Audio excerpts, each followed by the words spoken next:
Well, hello and good day. This is Ryan Espinosa. We have Helen Kramer with us today. This is our second series in our 6-week series on tools for a liberated life. So, Helen, thank you so much. We've talked about this concept a few times, and so I really wanted to include this toward the beginning of our series because this is something that really resonated with me. So, I want you to maybe dig in and give us a little bit of this concept of love versus fear and how that plays in our daily lives. Okay, so one of the things that most people don't know is that the brain evolved to be ready for anything that's frightening, to have a hair trigger response for fear. So, as Sorry about that. okay, we have to adjust to all kinds of interferences in life. So, as I have often said, we have a brain that evolved for survival and not for quality of life. And what I mean by that is that when we lived in mortal danger, it was more necessary to be able to quickly react to anything that was fearful so we could um, have a fight, flight, or freeze reaction. Unfortunately, the brain didn't evolve to fit our current lifestyle, where we have more daily challenges than we have mortal danger. Most people never face mortal danger, and yet their brain is going like this all the time, reacting, reacting, reacting. So the way out is to get back to our natural state. And I was just talking to somebody who's visiting a family member with a little baby, 1 year, 3 months, and she said, "Oh, now I know what it looks like when we live in the heart. Because when we're born, we're living in the heart. We're living in love and compassion, and if we're being nurtured and taken care of, then we don't flip to the fear part of the brain because there's no danger.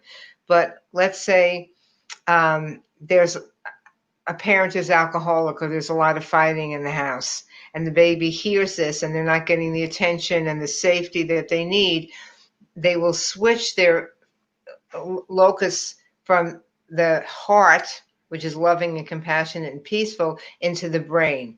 And then what happens is the brain becomes vigilant. Well, that's a noise. That might be dangerous. That's this, and so the brain gets locked into that fear state and we lose our connection to the heart.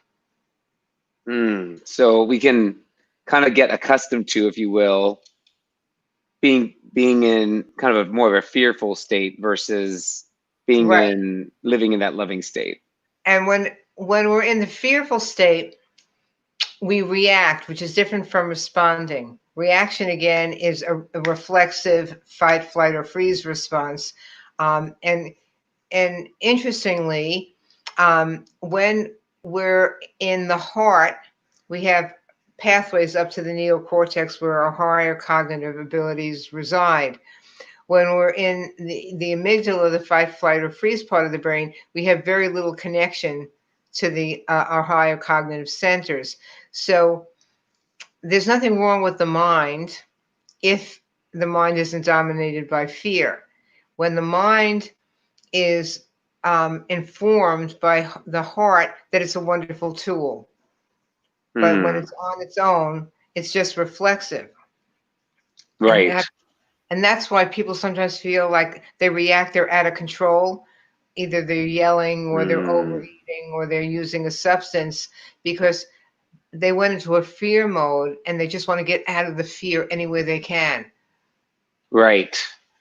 Yeah, I found this really helpful to me when I um, would go through my day thinking about whether something I said or something I was feeling or something I was acting upon, where that was coming from. Right. Is that coming from that state of, was that coming from a loving place, or was that coming from some aspect of fear that was part of this decision or this thing that I was doing? So I guess what are some ways for us to help identify if we're doing something out of love or fear?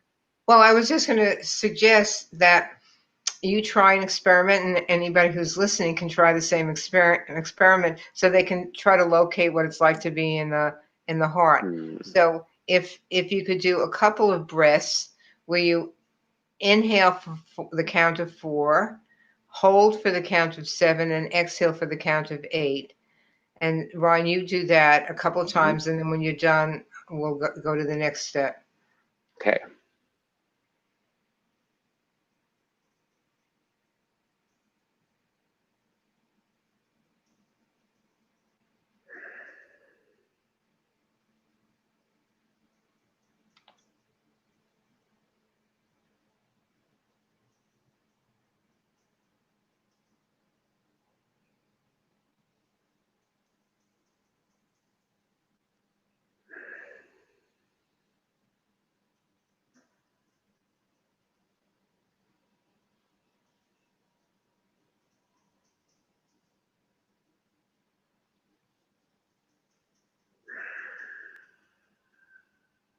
Mm-hmm.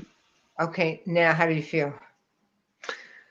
I feel much calmer, actually. I kind of feel like I dropped down, and Right. some of maybe a little nervousness or agitation that was there is calmer.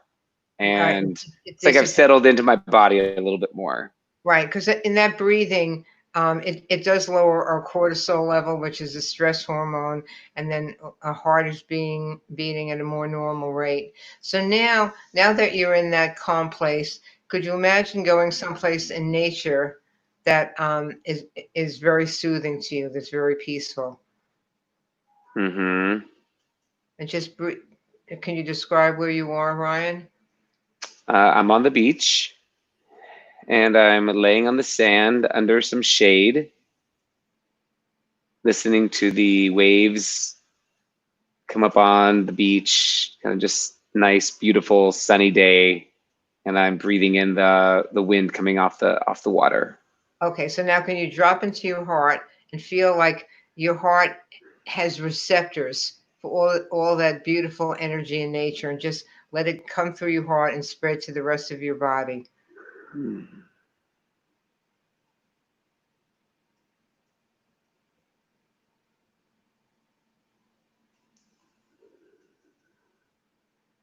Mm-hmm. What are you Feels like feeling? little tingles all over my body, actually. Right, right. Okay, that usually happens if when we open up, we take in more oxygen and we can get that tingly feeling. So Mm. now could you, from that space, look around the room that you're in and see how things look to you?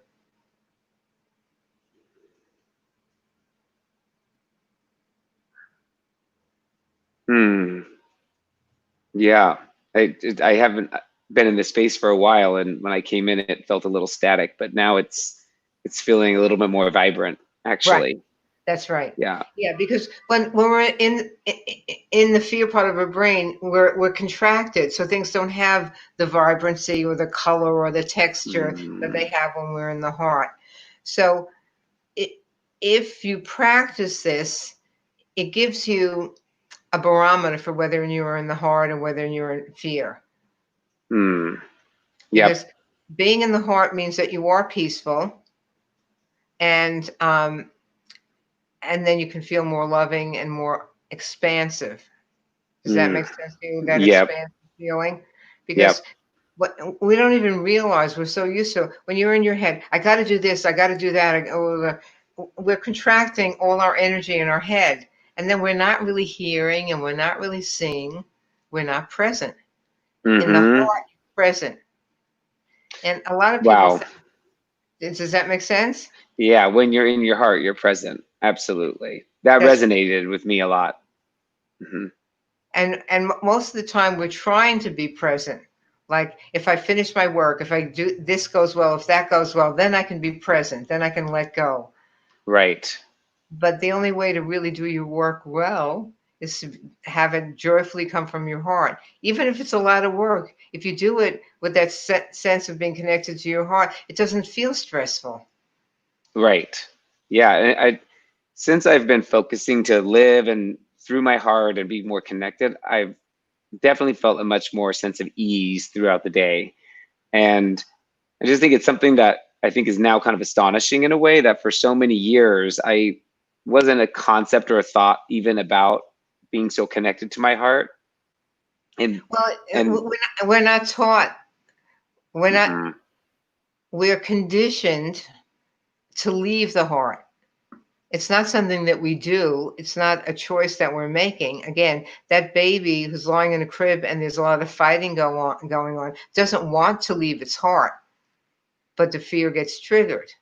mm, And when we're in the fear part of the brain, we're living like a helpless little child and we can't even remember who we are. We can't remember our resources. And that's when we have all these dramatic feelings. I can't stand this anymore. I can't do it. I'm overwhelmed. That's the right. word du jour, right? I'm That's the word du overwhelmed. jour, right? And you helped me release that, and because we get that is that cycle. That is kind of what the word is that we've all accepted as being something that's normal. That's right. So when you say you're overwhelmed, that means I can't handle this. Hmm. I'm going to die. Something terrible is going to happen. Right. And you're You're like sending helpless, really. helpless. That's right. And so you're sending that message of helplessness and fear to every cell in your body. Hmm. And you're sending it out into the universe and you're creating that energy and like raindrops that fall on other people. Right. So in general, is fear mostly come from the brain um, that's reacting and Yeah, well, there's a transmitting that? cycle because so you have a fearful thought and then you feel like maybe anxiety or stress in your body. That feeling then signals the brain and there's danger, and then the brain keeps ramping up the thoughts and you get caught in this downward spiral. Fearful feelings, more fearful thoughts, and you're stuck. Yeah. So Yeah.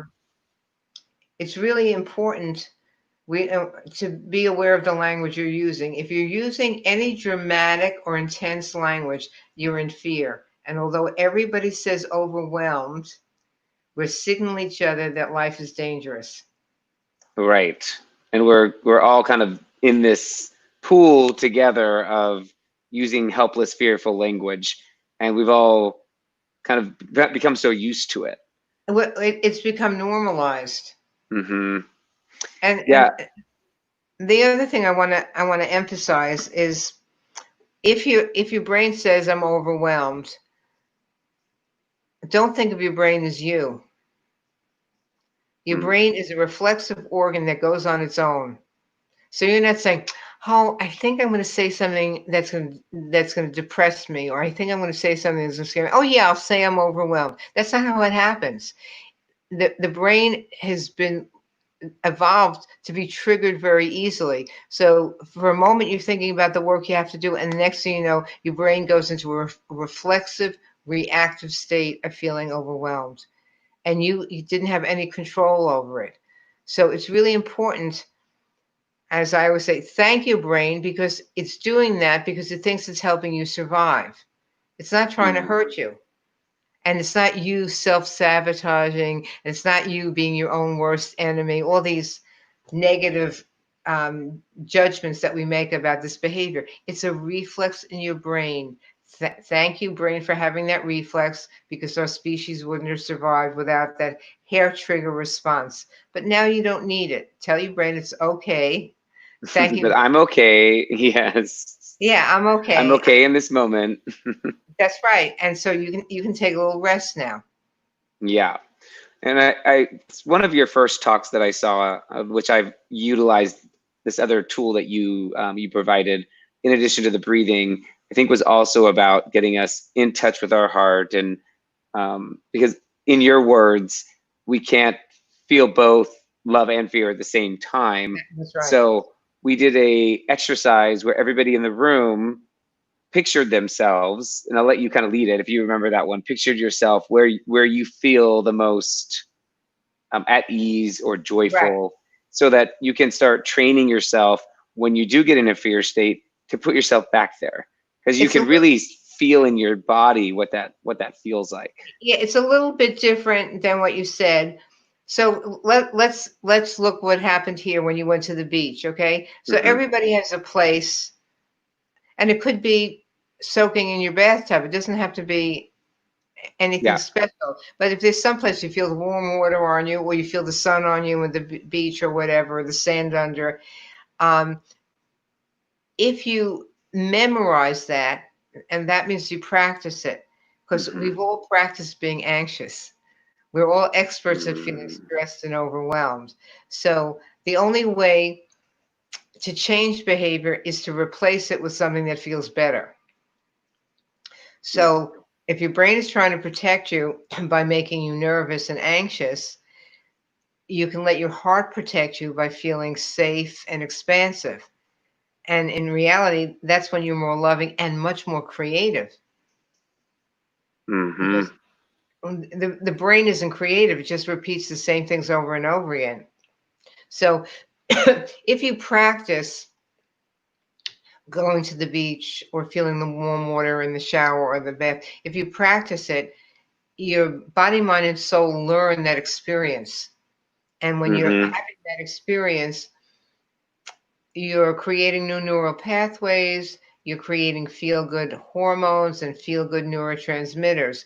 So you want to learn how to make those. Like when I work with people, instead of having them use medication, if they practice something that will stimulate their serotonin and stimulate their oxytocin, which is the bonding, connecting hormone, or stimulate their dopamine, and they learn how to make it themselves, they don't have to take a pharmaceutical that gives them a dose of it, but then shuts the brain's production off of its own natural chemicals, and then you're stuck for life on a medication, and because you can't make the neurotransmitters yourself.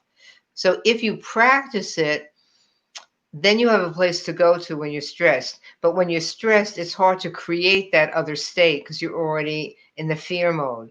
So if you learn, if you if you did the breathing through the day, even close your, I do it, close my eyes, it could be 30 seconds or a minute. Oh, I go to this, whatever this is, this transformative experience. Everything eases in my body. Then I come back and I do what I call play. Other people call it work, but I do it from Mm-hmm. that easy, loving place.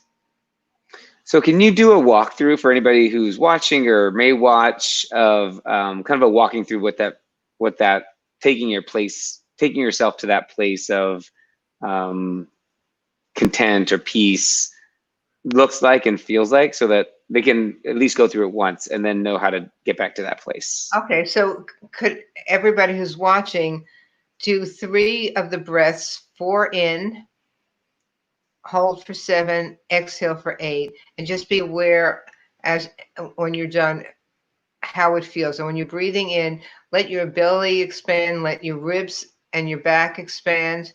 When you breathe like that, you're massaging all your internal organs. Okay. So let me know when you're done.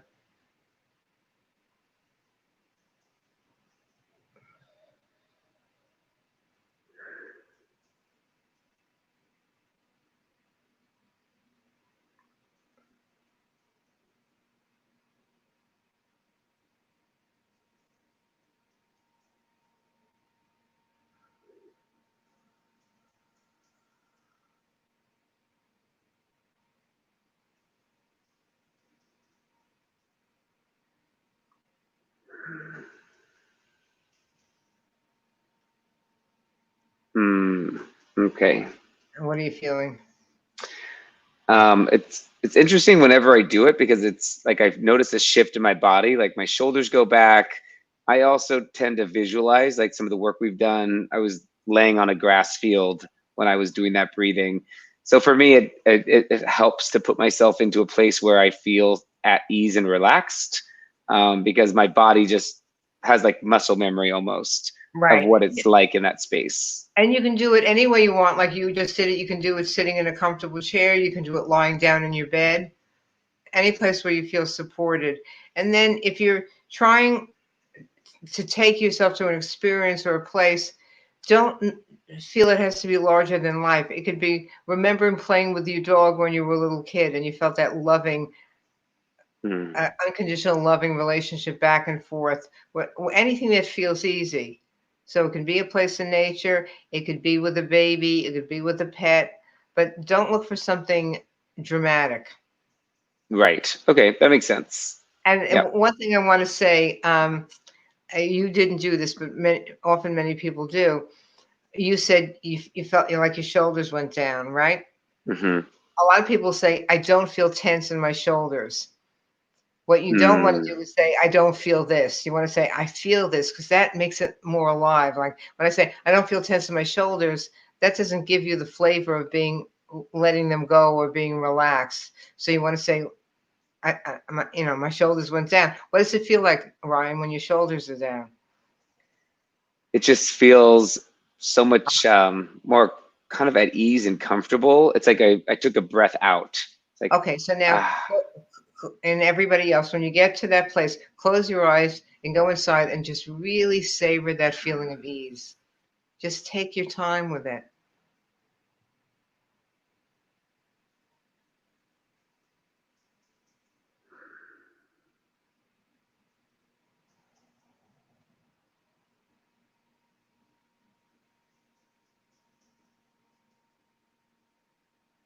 Mm.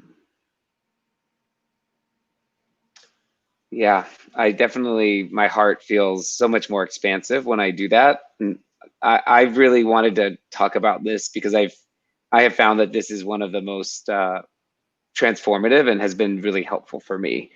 I know throughout the day, I utilize your suggestion of practicing, and when for me, I've practiced just throughout the day, opening and touching base with my heart and being in this loving state. I notice how much more um, normal, how much easier it is for me to tap back into that Right. throughout the day. It's not only something I'm trying to do when I feel off, but it's just becoming a normal part of my Yeah, day. when you condition it, it becomes your default. And so instead of anxiety and stress being your default, that easy relaxation. And then as you work, you learn how to be aware. Oh, I had that thought that triggered me out of it. Thank you, brain. I'm coming back. Become more aware of when you're in it and when you're out of it. Because a lot of the Mm, times people will feel really stressed at the end of the day and they don't even know how they got there. They weren't aware of all the different ways that their brain created frightening thoughts that contracted them. right, right. So Yeah, amazing. it's being Um, mindful in the moment. being mindful in the moment. Absolutely. Is there any other elements of the love versus fear concept that you would like to touch on today? Well, when I was saying that fear is reactive, love is responsive, Mm, and the states that we have when we're in the heart, which are being loving, being joyful, but not excited. It's, a lot of people get, and I was one of them. You get addicted to the excitement, and it has a, a high vibration to it in terms of what you're feeling. But actually, excitement is very different from joy. Excitement is, oh my God, look what's happening. I feel so good. Oh, maybe I'll lose it. Maybe I'll go back to feeling lonely or whatever. But in the heart, it's a quiet joyfulness. It's very happy. But I just working with somebody just now, she said, oh, that feels so much better than the excitement. Because the mhm, excitement has an agitation to it.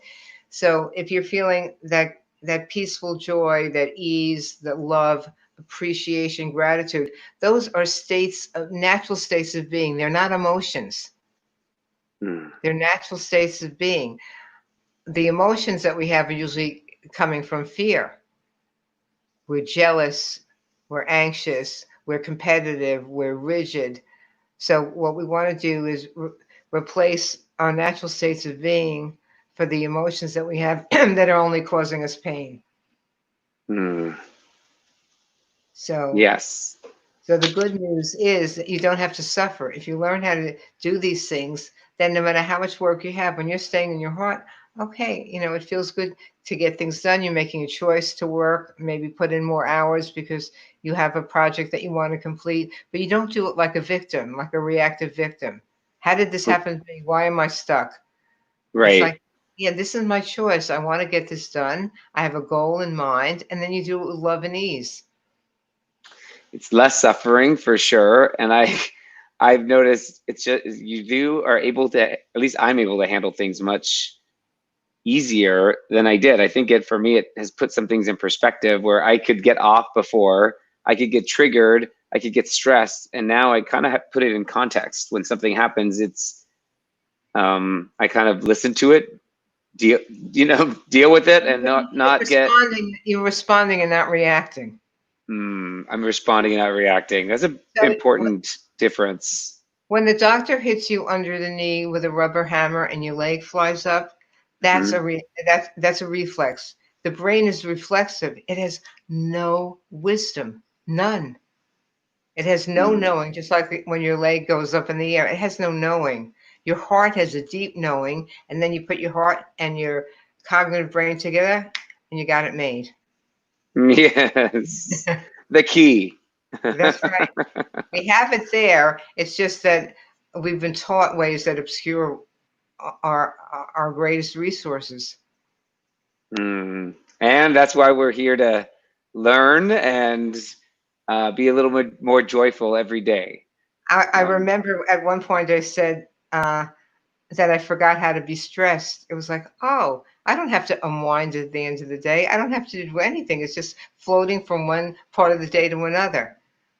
And I mm, certainly knew how to be stressed. right. Yeah, it's so common.